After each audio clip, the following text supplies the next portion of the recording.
Fada, je craigne des gueules, je vous prenne tous ici. Alors c'est sûr qu'entre les substances allergènes, les perturbateurs endocriniens ou encore les polluants, il faut se méfier lorsqu'on achète des savons. Alors déjà, il fallait se méfier du gel douche. Le gel douche était très à la mode et puis on a dit exit le gel douche, on va se remettre au naturel, au savon. Mais est-ce que le savon est si naturel que ça? Parce qu'il y a, je vous l'apprends, savon et savon. Et vous savez, nous les Français, on s'intéresse de plus en plus à notre hygiène. Et même, cocorico, nous sommes les moins sales d'Europe. Oui, parce que jusqu'à longtemps, on a été considérés comme les plus sales. Et bien depuis quelques années... alors, parce qu'on dit que souvent, on n'est pas super propre quand même, les Français. En fait, j'ai découvert pourquoi on avait cette réputation. En fait, c'est parce qu'au début du siècle, les systèmes d'irrigation et d'hygiénisation de nos villes est arrivé bien plus tardivement qu'en Angleterre. Donc on était considérés comme des sales. Et c'est quelque chose qui nous a collé à la peau très longtemps. Maintenant, nous ne sommes plus sales. Nous intéressons à notre hygiène. Nous nous lavons, 97% des Français sont gênés s'ils ne se lavent pas les mains en quittant leur domicile, ce qui prouve bien quand même on a un intérêt sur notre hygiène. Les plus sales, la dame demandait. Je n'ai pas envie de dénoncer quels sont les Européens, quels sont les plus sales, mais nous sommes les plus propres. Ok. Je ne dénoncerai pas. Bon, très bien. C'est l'Europe du Sud. Les Allemands sont moins bien classés que nous.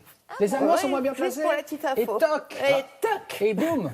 Guten Tag. Et en fait, pour vous dire que les hommes passent 35 minutes par jour à leur toilette et les femmes en France, 45. Oui, Ça dépend si c'est Michel Drucker, c'est beaucoup plus. Michel Drucker, c'est 3 heures. Alors, hygiène, ça concerne plein de choses. Hein, le maquillage, le nettoyage. Il l'a dit lui-même, il l'a écrit dans son livre. Il l'a dit, bien sûr, il l'a dit hier. Donc, on va se laver avec quoi? Moi, je vous propose de vous laver surtout avec du savon. Le savon, c'est génial parce que c'est fongicide, ça enlève les bactéries. Et puis surtout, on est sûr d'avoir une peau propre après. Parce que vraiment, la saponification nous permet de nous laver vraiment. Et pas de laisser une pellicule de gras comme peuvent le faire les gels douche. Mais exactement. Et en plus, c'est écologique. En revanche, quel savon choisir? Là est la question. Le pain de savon a longtemps disparu des rebords de baignoire, remplacé par des savons liquides. Et puis, le scandale des perturbateurs endocriniens a savonné la planche de ces gels douche et poussé à changer nos habitudes pour revenir au savon classique, plus basique. Mais attention, il y a savon et savon. Dans le commerce, on retrouve deux types de savons. Donc les savons solides, comme par exemple le savon d'Alep ou le savon de Marseille, et les savons sans savon, ou syndettes ou savon dermatologique, qui vont, eux, contenir des tensioactifs. Donc, ces syndettes sont un peu des gels douche déguisés en savon. Alors, comment reconnaître un vrai savon, sans agents potentiellement nocifs? Dans les savons, on va retrouver deux types de savons.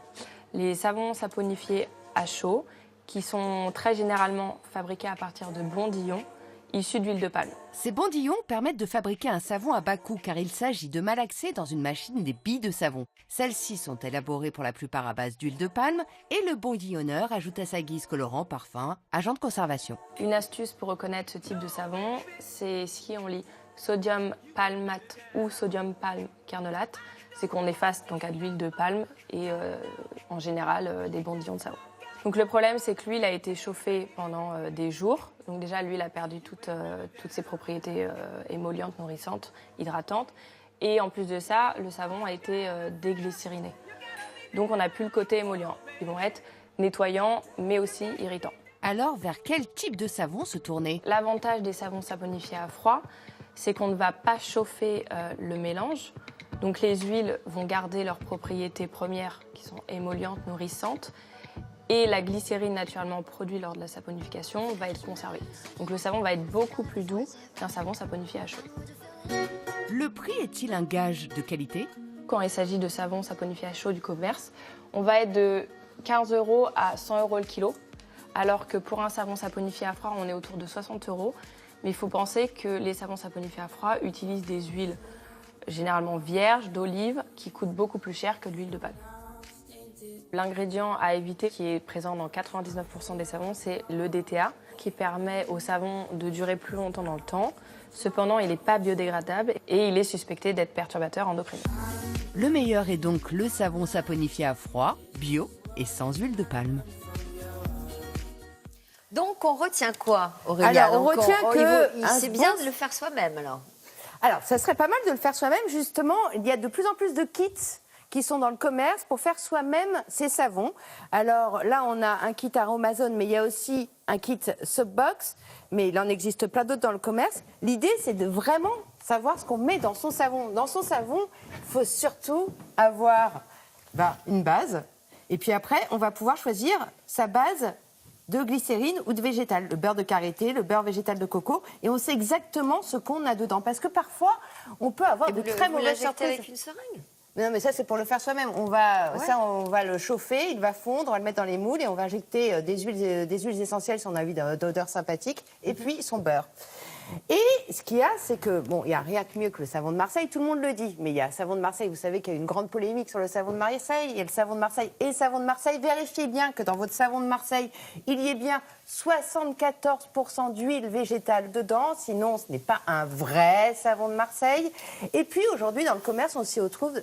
Alors, ce ne sont pas des syndettes, comme on l'a vu dans le sujet, ce sont des pains de savon sur gras parfumés. Ce qui est bien sur celui-là, c'est qu'il y a bien marqué noir sur blanc qu'il n'y a pas de DTA. Le DTA étant le conservateur qui va durcir le savon et qui n'est pas très bon pour notre organisme et pour la planète. Donc, vérifiez bien qu'il n'y a pas de DTA dedans. Donc, et puis, on va faire des cadeaux à Noël. On vérifie qu'il y ait combien de pourcentage?